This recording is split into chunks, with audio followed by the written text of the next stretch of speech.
వంట అవ్వలేదు ఏంటండి ఇంకా. ఇదిగా ఈరోజు చికెన్ పకోడీ చేస్తున్నాను. ఎలా చేయాలో చూపిస్తాను. ముందుగా చికెను అంటే బోన్లెస్ మాట, దుమ్ములు లేకుండా తీసుకొని చిన్న ముక్కల్లో కోసుకొని శుభ్రంగా కడిగి నీట్గా పెట్టుకోవాలి. ఇందులో కొంచెం అల్లం వెల్లుల్లి పేస్ట్, సరిపడినంత ఉప్పు, పసుపు, కారం,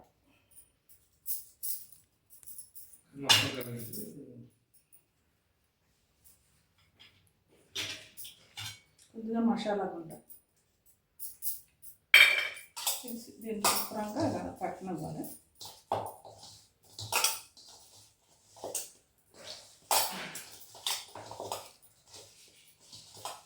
ఇలా పట్టిన తర్వాత ఇందులోనే ఒక ఎగ్ కొట్టుకొని వేసుకోవాలి.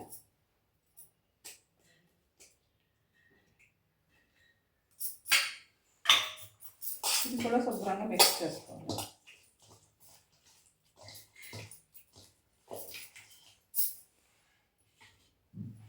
ఇది ఒక స్పూన్ శనగపిండి, ఒక స్పూన్ వరిపిండి, ఒక స్పూను కార్న్ఫ్లోర్, ఈ మూడు స్పూన్లు పిండి. ఈ పిండి కూడా దీనికి బాగా పట్టించాలి.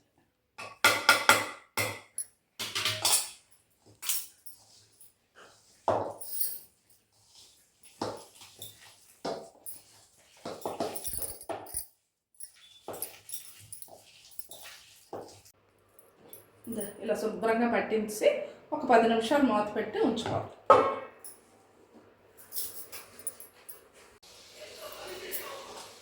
ఇంకా 10 నిమిషాలు అయిపోయింది కదా, పొయ్యి మీద పెనం పెట్టి నూనె వేసుకొని నూనె బాగా వేడెక్కిన తర్వాత ఇలా ఒక్కొక్క ముక్క వేరేగా వేసుకోవాలి.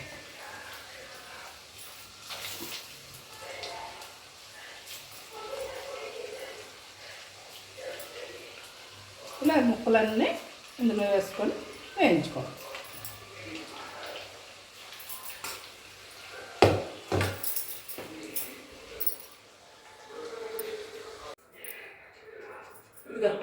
ఇలా బ్రౌన్ కలర్ వచ్చిన వరకు వేయించుకొని ఇలా తీసి కొద్దిగా అడుగు కొంచెం ఈ మసాలా ముద్దలు అడుగుంటుపోద్ది కదా, ఇందులో కొద్దిగా జీడిపప్పు వేసి ఇలా శుభ్రంగా కలిపేసి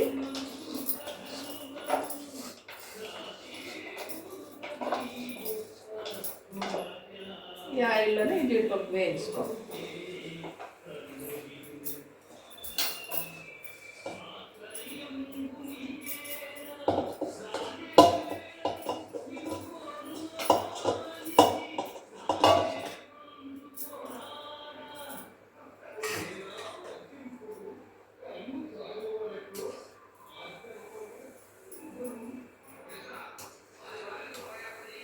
జీడిపప్పు వేయండి.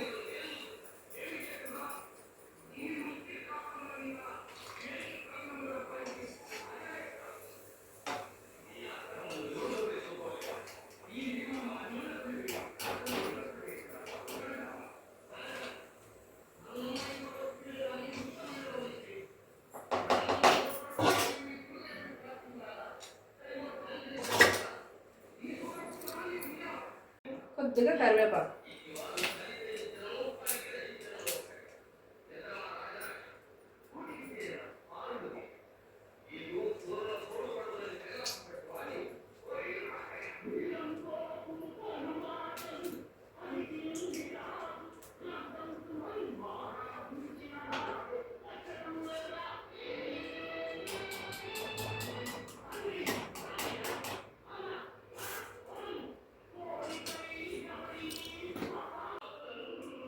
ఇదిగోండి వేడి వేడి చికెన్ పకోడీ రెడీ అయిపోయింది.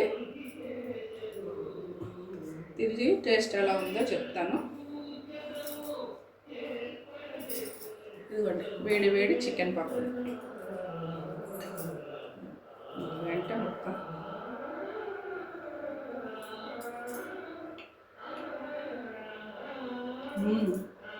సూపర్ అండి.